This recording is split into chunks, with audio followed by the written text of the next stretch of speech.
दामिनी जी अपने पोते से बहुत प्यार करती हैं। पोता भी अपनी दादी पर जान छिड़कता है। दोनों एक दूसरे के बिना रह नहीं सकते। रजत अक्सर अपनी दादी के साथ ही खेला और बातें किया करता है। पति की मृत्यु के बाद दामिनी जी का मन अपने पोते की वजह से घर में लगा रहता है। एक दिन रजत अपनी दादी के कमरे में जाता है।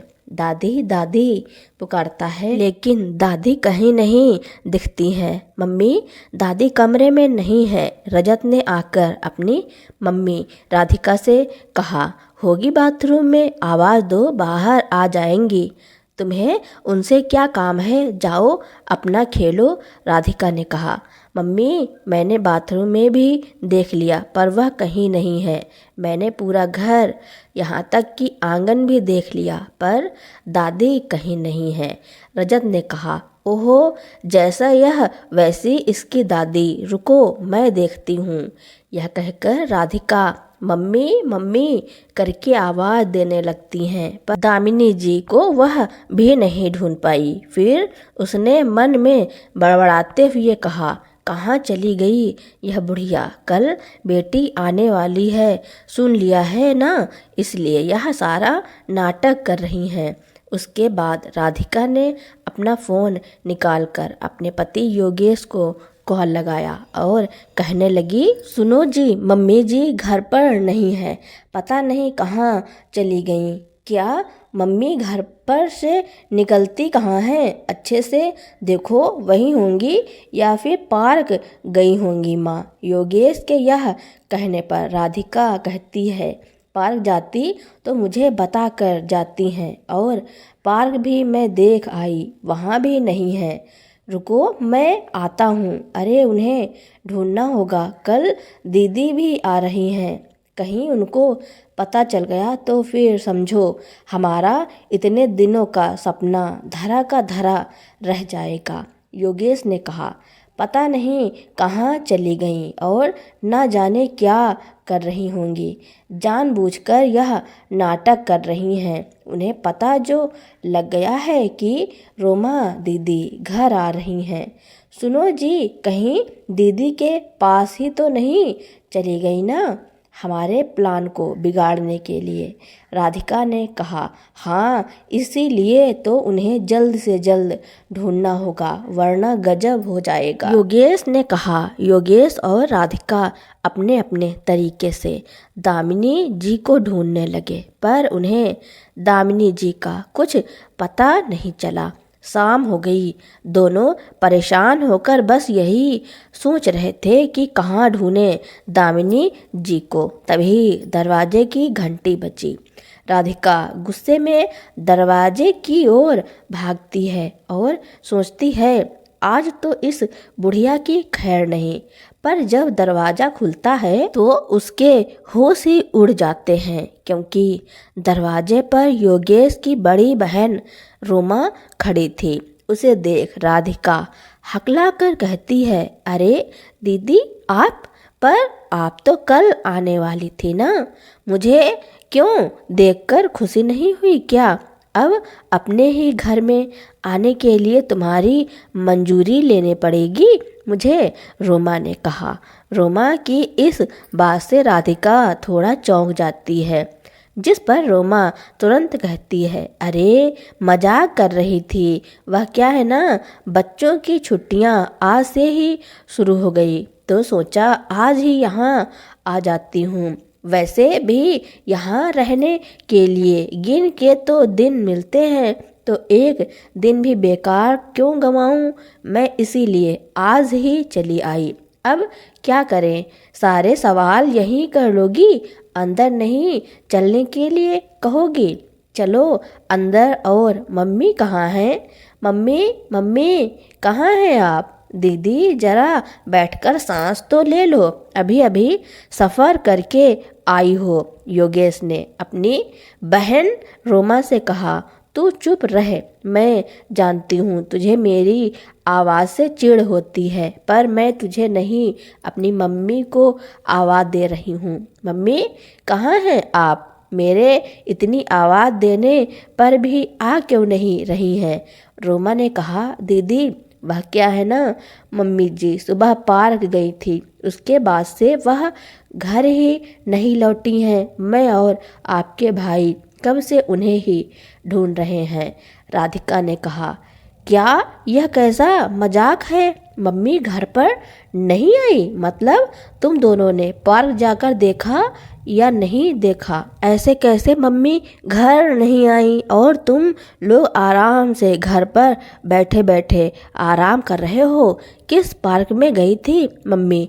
मुझे वहाँ ले चलो अभी के अभी। रोमा ने कहा, दीदी हमने वहाँ देखा पर वह वहाँ भी नहीं है। अभी कुछ दिनों से बड़ा ही अजीब बर्ताव भी कर रही थी मम्मी, पता नहीं क्या हो गया था।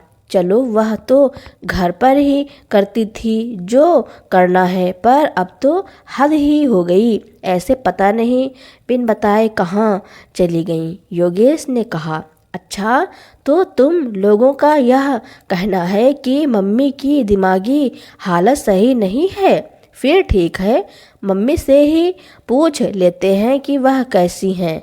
वह अचानक दिमागी तौर पर बिगड़ कैसे गई? रोमा के ऐसा कहते ही योगेश और राधिका हैरान होकर पूछते हैं, यह क्या कह रही हो दीदी? मम्मी तो मिल ही नहीं रही, फिर उनसे पूछोगी आप कैसे? अरे हाँ, मैं तो भूल ही गई थी कि मम्मी लापता हो गई हैं और भटकते भटकते मुझे मिल गई। अब तो बस तुम दोनों अपनी खैर मनाओ, क्योंकि मम्मी ने मुझे सब कुछ सच सच बता दिया है और इसलिए कल की जगह मैं आज ही यहाँ आ गई। रोमा ने कहा, क्या मम्मी तुम्हारे पास हैं? पर वह तुम्हें कहाँ मिली और क्या बताया मम्मी ने तुम्हें? योगेश ने चौंकते हुए कहा, देखो योगेश, तुम तो जानते ही हो मैं यहाँ अपने नाम पर लिया उस प्लाट को तुम्हें देने आई थी, क्योंकि भगवान का दिया मेरे पास सब कुछ है। पर अब जब तुम लोगों की पोल खुल गई है तो मेरा इरादा भी बदल गया है। रोमा ने कहा, क्या किया है हमने जो इतना सुना रही हो? इतना ही प्यार आ रहा है मम्मी जी पर तो रखो ना उनको अपने पास, तब पता चलेगा और किस इरादे की बात कर रही हो। जाओ जाकर वह प्लाट भी मम्मी को ही दे दो। हमें ना तो मम्मी चाहिए और ना ही तुम्हारा कोई प्लाट चाहिए। योगेश की इस बात पर रोमा कहती है, हाँ हाँ, अब तो यही कहोगे ना? यह घर और मम्मी के सारे गहने हड़प तो लिए, फिर यह जमीन मिले या ना मिले क्या फ़र्क पड़ता है? सुनो योगेश, मेरे पास तुम्हारे लिए एक अच्छा मौका है, मतलब मम्मी को तुम अपने पास ही रखो, बदले में मैं वह प्लाट तुम्हारे नाम कर दूंगी। वह क्या है ना, अब मम्मी यह चाहती हैं कि मैं उनको अपने पास रखूं, जो कि असंभव है। मैं कैसे रख सकती हूँ? मुझे ससुराल में ऐसे ही इतने लोगों को संभालना पड़ता है, ऐसे में मम्मी को भी रखना पड़े तो हो गया तो और भी मुश्किल। रोमा ने कहा, दीदी यह क्या कह रही हो तुम तो हमेशा हमसे कहती थी कि मम्मी की सेवा करो, उनका ध्यान रखो, फिर तुम्हें अचानक से क्या हो गया? बात कुछ समझ नहीं आई, इतना बदलाव आप में? योगेश ने कहा, हाँ तो अब क्या करूं? मम्मी मेरे गले पड़ रही है तो और क्या करूं मैं? अब तुम यह बताओ कि तुम्हें मेरा दिया हुआ मौका चाहिए या नहीं चाहिए? रोमा ने कहा, अरे हाँ दीदी, यह तो हम कब से चाहते हैं, आप बिल्कुल भी चिंता मत करो। आज तक हम मम्मी जी को जैसे रखते वैसे ही रख लेंगे, पर आप भी अपना वादा मत भूलना। राधिका ने कहा, हाँ बिल्कुल राधिका, चलो यह बला तो टली, पर मुझे एक बात समझ नहीं आई कि मम्मी बता रही थी कि तुम दोनों उनको मारते पीटते हो, पर जब वह तुम्हारी बातें मान ही जाती हैं फिर मारने पीटने की क्या ज़रूरत है?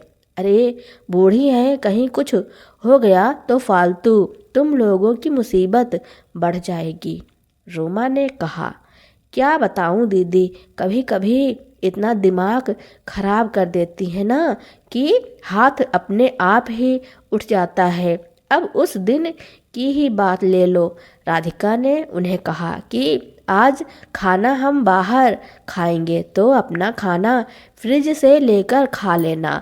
तो उन्होंने हमारे जाते ही अपने लिए खिचड़ी बनाई और उसे खाया, और फ्रिज का खाना वैसा का वैसा ही पड़ा रहा। जब हम घर लौटे तो राधिका ने देखा फ्रिज में खाना वैसा ही पड़ा है। पूछने पर पता चला कि मम्मी ने अलग से खिचड़ी बनाई, क्योंकि खाना 2 दिन पुराना था और मम्मी से वह खाना खाया नहीं जा रहा था, और कल भी उन्होंने वही खाया था। रोज रोज अलग अलग स्वाद चाहिए उन्हें।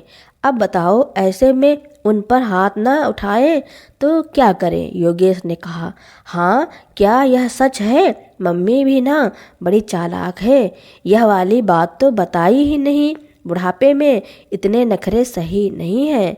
रोमा ने कहा। हाँ, क्या क्यों बताएंगी भला? पता है दीदी, एक दिन की बात है, अपने लिए वह चाय बना रही थी तो मैंने अपने लिए भी 1 कप चाय मांग लिया।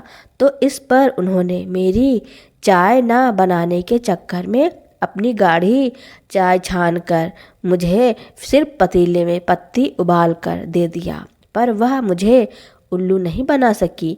मैंने वही चाय उन्हें पिला दी। तो कहो, कुछ बुरा किया क्या मैंने? राधिका ने कहा। पर मम्मी तो कह रही थी कि तुम हमेशा उन्हें चाय की जगह सिर्फ पानी में पत्ती डालकर उबाल कर देती हो। पर असली बात तो उन्होंने कभी मुझे बताया ही नहीं। सच में बहुत तंग करती हैं मम्मी ना, इन्हें तो तुम ही झेलो। मैं तो पहले से ही अपने सास ससुर को झेल रही हूँ। पता है मम्मी, यह भी कह रही थी कि तुम लोग उन्हें कई दिनों भूखा रखते हो, और जब वह खाना मांगती हैं तो काम करने की शर्त रखती हो, जिसको करने के बाद ही उन्हें खाना देते हो। मुझे पक्का यकीन है वह भी मम्मी ने नमक मिर्च लगाकर ही कहा होगा। रोमा ने कहा। देखो दीदी, अब मम्मी के कम खर्चे तो है नहीं जो उन्हें मुफ्त में खिलाऊं, इसलिए घर के कामों में हाथ बटाने को कहते हैं। पर महारानी को बस आराम से बैठकर मुफ्त की रोटी तोड़नी होती है। जो हम उन्हें भूखे रखने की धमकी ना दें तो वह कोई काम ही ना करे, इसलिए डर कर घर के सारे काम मम्मी कर देती हैं। जो काम अगर किसी के करवाने जाओ तो खर्चा होगा, वह खर्च मम्मी के ऊपर हो जाती है। अब हिसाब किताब तो करना पड़ता है ना, योगेश ने कहा। हाँ, सच कहते हो योगेश, पैसों को बड़े हिसाब से खर्च करने चाहिए। पापा के मरने के बाद अगर मम्मी ने भी हिसाब से उनके बचाए पैसों को तुम पर खर्च न करती तो आज उनकी ऐसी हालत नहीं होती। रोमा ने कहा। तो तुम्हें क्या लगता है उन्होंने इतनी आसानी से सब कुछ हमें दे दिया? हम तीनों टाइम हमारा खाना खा रही थी, हम ही उनकी देखभाल कर रहे थे। इतना तो हमारा भी हक बनता है ना कि उनकी सारी प्रॉपर्टी पर अपना हक जता सके। मम्मी तो यह घर हमारे नाम करना ही नहीं चाहती थी, इसके लिए ना जाने मुझे कितने पापड़ बेलने पड़े। मैं क्या ही बताऊं, इसके लिए उन्हें कई दिनों तक भूखा भी रखा, पर मम्मी टस से मस ना हुई। अंत में धोखे से उनके साइन लेने पड़े। योगेश ने कहा। चलो, अब तो सब मिल गया ना, तो अब इन्हें भी रख लो। देखो, मेरे पास ना तो इतनी जगह है और ना ही इतनी फुर्सत। इतने दिन जैसे झेले वैसे ही आगे भी झेल लो, और वह प्लाट के कागजात कल आ जाएंगे, जिसमें दस्तखत के बाद मम्मी को मैं यहाँ छोड़कर चली जाऊंगी। रोमा ने कहा। रोमा की यह बात सुनकर योगेश और राधिका के मन में लड्डू फूटने लगे। फिर योगेश रोमा से पूछता है, पर दीदी मम्मी तुम्हें कहाँ मिली, यह तुमने बताया नहीं मुझे। तो बस यह सोचकर हंसी आ रही है कि मम्मी कहाँ सोच रही होंगी कि वह अपना दुख तुम्हें बताएंगी तो तुम उनकी मदद करोगी, और कहाँ वह फिर से यहीं आकर रहेंगी। मैं तो कल ही आने वाली थी कि तभी मुझे एक अनजान नंबर से फ़ोन आया, जिसमें मम्मी कह रही थी कि वह घर छोड़ आई हैं क्योंकि तुम लोगों ने उन्हें जान से मारने की धमकी दी है। मैं तो घबरा गई और भाग भाग कर आ गई, पर उन्होंने ऐसा क्यों कहा वह अभी तक समझ में नहीं आया।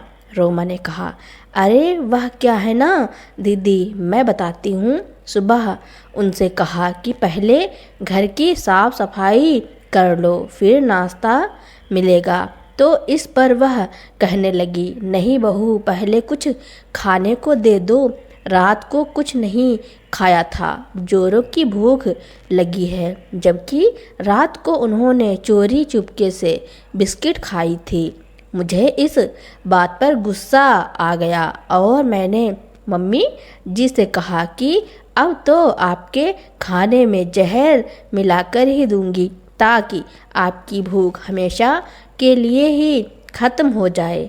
इसीलिए वह बिना कुछ खाए और बिना कुछ बताए घर से निकल गई।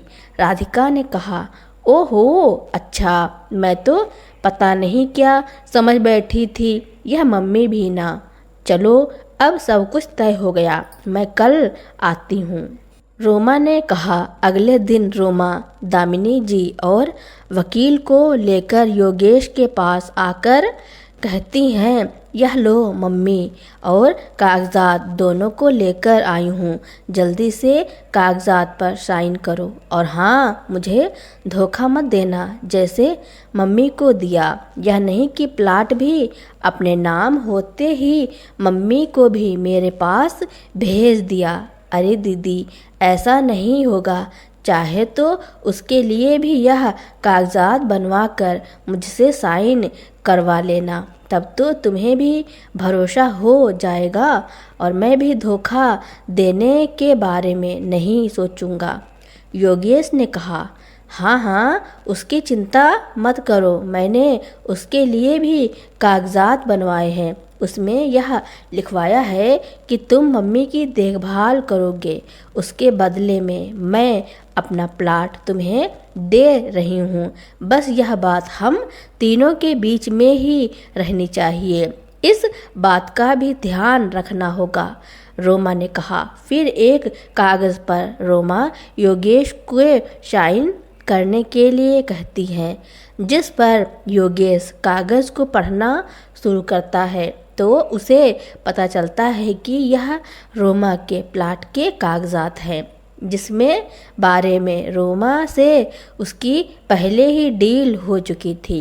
योगेश एक कपटी मुस्कान के साथ रोमा की ओर देखता है और जैसे ही वह उस पर साइन करने जाता है, रोमा राधिका से कहती है, जाओ राधिका, सबके लिए मीठा ले आओ।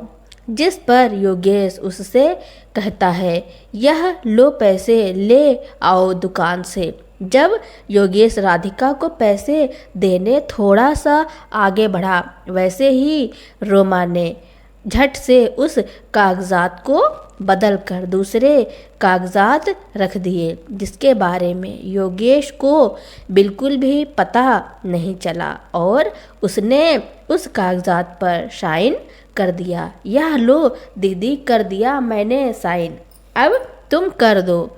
योगेश ने कहा, मैं क्यों करूँगी योगेश, मम्मी आप करो। रोमा ने कहा, मम्मी क्यों, जमीन तो तुम्हारी है ना, तो साइन भी तो तुम ही करोगी ना। योगेश ने कहा, मम्मी आप साइन करो, तब तक मैं योगेश को सब कुछ समझाती हूँ। वह क्या है ना योगेश, वह प्लाट तो मेरे नाम पर है, पर यह घर तो मम्मी के नाम है ना, जो तुमने धोखे से लिया था और आज उसी को वापस मम्मी को लौटाया मैंने। रोमा ने कहा, यह सब क्या हो रहा है दीदी? योगेश ने गुस्से में पूछा। योगेश, तुमने यह सोच भी कैसे लिया कि तुम लोगों के इतनी नीच हरकत के बाद भी मैं तुम लोगों का साथ दूंगी? अरे मम्मी को तो तुम लोगों ने जो दुख दिया है उसके बदले में तुम्हें जितनी भी सज़ा दी जाए वह कम है। वह तो मैं जानबूझकर तुम लोगों के सामने नाटक कर रही थी, जिससे तुम लोग अपनी पोल खुद ही खोल दो, और तुमने खोला भी। इतने सारे सबूत काफ़ी हैं तुम लोगों को जेल भिजवाने के लिए, पर रजत का सोचकर मैं ऐसा नहीं करूँगी। पर हाँ, अब तुम लोग इस घर में रहने या मम्मी के किसी भी चीज़ पर अपना अधिकार खो चुके हो। और राधिका, तुम मम्मी के सारे गहने भी दे देना, वह भी अभी के अभी। रोमा ने घर के अंदर मिठाई लेकर आई और राधिका से कहा, यह सब क्या कह रही हो दीदी? अभी तो आप कुछ और ही कह रही थी, और अभी यह सब क्या है? जी, आप भी यूँ शांत खड़े हैं, हुआ क्या? मुझे भी तो बताइए। राधिका हैरान होकर रोमा और योगेश से पूछती है। उसके बाद योगेश राधिका को सब कुछ सच सच बता देता है और उसे सुनकर राधिका कहते हैं, कोई गहने नहीं है मेरे पास और आपने हमें धोखा दिया है दीदी। बहुत गलत किया है आपने। मैंने धोखेबाजों को धोखा दिया है। तुम्हें क्या लगा तुम लोग मम्मी पर अत्याचार करोगे, उनकी पूरी प्रॉपर्टी धोखे से ले लोगे और ऊपर से मैं भी तुम्हें अपना प्लाट दे दूं? वाह, इतनी अच्छी किस्मत काश किसी और की हो पाती। चुपचाप सारे गहने निकालो, वरना पुलिस को बुलाने में ज़्यादा समय नहीं लगेगा मुझे। रोमा के ऐसा कहते ही राधिका कमरे से पूरे गहने ले आती है और दामिनी जी के सामने रख देती है। अब तुम दोनों जल्दी से निकल जाओ यहाँ से। तुम दोनों का चेहरा भी नहीं देखना चाहती हूँ मैं, दामिनी जी ने कहा। मम्मी माफ़ कर दो, हमें एक मौका दो। हमारे बारे में ना सही, कम से कम रजत के बारे में तो सोचो। योगेश ने दामिनी जी के आगे गिड़गिड़ाते हुए कहा। हाँ मम्मी जी, बच्चों की गलतियों पर माँ उन्हें सज़ा देती है, घर से थोड़े ही ना निकालती है। आप भी हमें सज़ा दीजिए, पर यूं अपने घर से दूर मत कीजिए।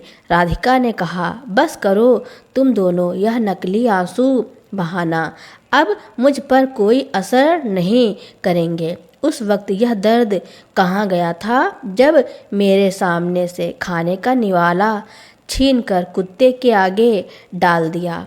काम करने पर भी मारा, ना काम करने पर भी मारा, यहाँ तक कि बासी बदबूदार खाना भी ज़बरदस्ती खिलाया, जिसके कारण मेरी तबीयत बिगड़ती थी। अरे तुम लोगों ने मेरे साथ ऐसा व्यवहार किया कि शायद ऐसा व्यवहार कोई किसी जानवर के साथ भी नहीं करता। अब जब खुद पर आई तब मुझसे माफ़ी मांग रहे हो। निकलो यहाँ से, वरना कहीं ऐसा ना हो कि रजत के बारे में भी ना सोचूं और तुम लोगों को सीधा जेल ही भिजवा दूं, दामिनी जी ने कहा।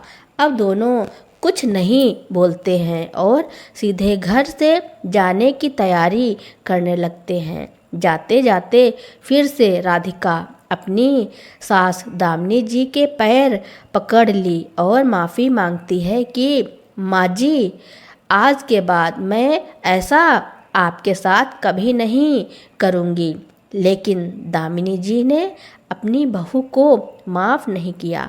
दामिनी जी अपने घर में हंसी खुशी से रह रही हैं और खाने पीने में कोई कमी नहीं रखी और उधर राधिका और योगेश दर दर की ठोकरें खाते फिर रहे थे। फिर कुछ दिनों बाद किराए के मकान में रहने लगे और अपनी जिंदगी पश्चाताप में बिताने लगे। दामिनी जी अपने आधे घर को किराए पर दे दिया ताकि उससे किराया आता रहे और उनकी कुछ मदद हो सके। तो दोस्तों, दामिनी जी ने अपने बेटे बहू के साथ जो किया उसके बारे में आपका क्या कहना है और यह कहानी आपको कैसी लगी कमेंट में ज़रूर लिखना। मेरी स्टोरी सुनने के लिए आपका बहुत बहुत धन्यवाद। ऐसी ही इंटरेस्टिंग स्टोरियाँ सुनने के लिए मेरे चैनल को लाइक, कमेंट, शेयर, सब्सक्राइब एवं बेल आइकन का बटन दबाना ना भूलना ताकि मेरी नई नई स्टोरियाँ आप तक पहले ही पहुँचती रहें।